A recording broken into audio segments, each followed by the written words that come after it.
হুমায়ুন কবিরের মেয়ের শ্বশুর বাড়ির সম্পত্তি বাজেয়াপ্ত। হুমায়ুন কবিরের মেয়ে সহ ৮ জনের বিরুদ্ধে এনডিপিএস আইনে পদক্ষেপে। লালগোলার বিভিন্ন জায়গায় অভিযান পুলিশের। লালগোলার বাসিন্দা শরীফুল ইসলামের সম্পত্তি বাজেয়াপ্ত। লালগোলা সহ 17টি জায়গায় হুমায়ুন কবিরের মেয়ের শ্বশুরের সম্পত্তি। নলডহরি গ্রামের একটি বসত বাড়ি বাজেয়াপ্ত। লালগোলা বাসস্ট্যান্ড সংলগ্ন একটি লজ, বলরামপুর এলাকার একটি বেসরকারি শিক্ষা প্রতিষ্ঠানও বাজেয়াপ্ত।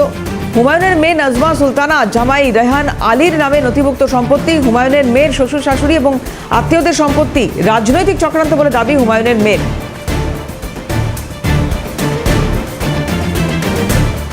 তো তুলে নিয়ে গেছে বাড়ির জায়গা টায়গা মাপেছে, আমাদেরকে কোনো কিছু বলেনি, জাস্ট করেছে। আমরা সিসিটিভির মধ্যে দিয়ে দেখেছি। তারপরে হঠাৎ একদিন এসে পুলিশ নোটিশ দেয়, এটা আমরা ঠিক বুঝতে পারি না। তো বলে আমাদের লয়ারের সাথে কন্ট্যাক্ট করতে। আবার কালকে পরশু দিন এসেছিলো, তো বললো যে বাড়িতে নাকি নোটিশ আসবে। তো ব্যাপারটা হচ্ছে আমার শ্বশুরমশাই বিজনেসম্যান, হাজব্যান্ডও আমার শ্বশুরমশাইয়ের বিজনেসই দেখে, আলাদা করে কিছু করেন। বাটটা প্রবলেমটা হচ্ছে আমার বাবাকে সামনে রেখে এই জিনিসটা করা হচ্ছে, যেহেতু আমাদের আলাদা করে কোনো কিছু প্রবলেমটাতে এই দুশ্মনীটা করা হচ্ছে। আর ক্ষতি কিছু করতে পারছেন না, এটা মমতা ব্যানার্জি করছে, মমতা ব্যানার্জি লোক করছে। শ্বশুরের কিছু থাকলে মেয়েকে তো দেবে, তাহলে আমাকে হাইলাইট করা, আমার হাজব্যান্ডের কি আছে, আমার হাজব্যান্ডের কটা গাড়ি আছে, কটা বাড়ি আছে, আমার কটা জায়গায় সম্পত্তি আছে, এগুলোকে নিয়ে হাইলাইট করে আমাদেরকে ফাঁসানোর একটাই রিজন হচ্ছে যে আমার বাবাকে নিচে নামাতে চাওয়া। সদস্য কি বলছে দেখুন।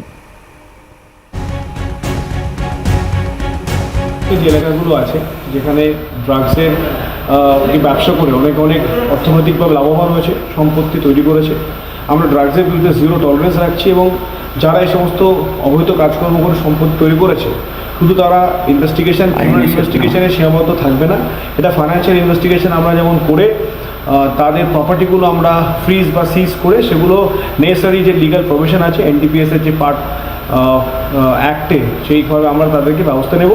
আর এছাড়া যারা এই সমস্ত কাজ করেছে, আজকে জানেন আপনারা একটি পার্টিকুলার পার্সনকে আমরা তাদের ফ্যামিলির লোকজনকে সমস্ত ডিটেলস আইডেন্টিফাই করে সেখানে তাদের জমি, বাড়ি এবং বিভিন্ন যে আদার্স যে ইমুভেবল প্রপার্টিজ 14টা, মুভেবল প্রপার্টিজ মিলে টোটাল ওখানে আরও 15টা ব্যাঙ্ক অ্যাকাউন্টস, 2টো গাড়ি, সমস্ত সিজ করা হচ্ছে। এবং এই সমস্ত টাকা অর্থ যেগুলো ব্যবহার করা হয়েছে বিভিন্ন অন্য কোনো কাজে কিনা, এবং সর্বোপরি এই ড্রাগসের টাকা দিয়ে সম্পত্তি কেনা ছাড়া অন্য কোনো পারপাসে সেগুলো ব্যবহার হয়েছে কিনা সেগুলো কিন্তু আমরা খতিয়ে দেখছি। এবং যারা এই সমস্ত কাজ করছে তারা বিরত থাকুন, আইনের ব্যবস্থা কিন্তু আপনাদের বিরুদ্ধে হবে। পুলিশের তরফ থেকে কি প্রতিক্রিয়া আসছে শোনালাম আপনাদের। লালগোলার বিভিন্ন জায়গায় অভিযান চালায় পুলিশ এবং বেশ কিছু সম্পত্তি বাজেয়াপ্ত করা হয়। দেবজিৎ সরকার বিজেপি মুখপাত্র কি বলেছেন দেখুন। হুমায়ুন কবিরের মেয়ের শ্বশুর মানে এত টাকা একটা লোকের কাছে ছিল, তাহলে তো মারাত্মক ব্যাপার। এসব তো দেখার মতন জিনিস নয়। তো আইওয়াস হচ্ছে, যা হচ্ছে। এখানে তো মানে আবার কি গাঁজা কেস ফিরে এলো, মাদক আবার ফিরে এলো। বেশ কিছুদিন আগে তো মাদক অন্যরকম চলছিল, আবার ফিরলো। দেখা যাক কী হয়। ওসব নিয়ে বাংলার মানুষ আগ্রহী নন। কে ওদিকে ওই রকম হয়েই থাকে, ওরকম তো হয়ই। ওটা তৃণমূলের ঘরোয়া ব্যাপার। মাদক মানেই তৃণমূলের মানেই মাদক। এখন বোধহয় হুমায়ুনবাবু বেরিয়ে গেছে বলে, বা ওই আই ওয়াশ করানোর জন্য, মানে দেখানোর জন্য যে উনি বেরিয়ে গেছেন, দেখো আমরাও হুমায়ুনের বিরুদ্ধে কঠোর হচ্ছি। কুণাল ঘোষ কি বলেছেন দেখুন। দেখে নিন যে মাদক মামলায় কারা থাকে, মাদক ব্যবসায় কারা থাকে। যার পরিবারেই হোক, যেখানেই হোক, যেটা হয়েছে কোর্টের নির্দেশে হয়েছে। এখানে কোনো পুলিশ কোনো স্বতঃপ্রণোদিত হয়ে করেনি, কোর্টের নির্দেশ, এবং এগুলো বাজেয়াপ্ত হয়েছে। ফলে এবার কারা মাদক ব্যবসা সঙ্গে জড়িত ডালে পালায় সেগুলো মানুষ এবার বিচার করুন। প্রতিহিংসার কিসের রাজনীতি এটা?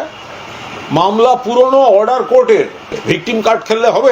মামলা তো গতকাল তৈরি হয়নি, তদন্ত তো গতকাল থেকে হয়নি, বা এই গত কদিনে হুমায়ুন কবির বিদ্রোহ করার পর কিছু তো হয়নি। বিজেপি নেতা দিলীপ ঘোষ কি বলেছেন শুনবো। বাংলায় পুলিশ যেটা করে বেশিরভাগ রাজনৈতিকভাবে প্ররোচিত হয়ে করে।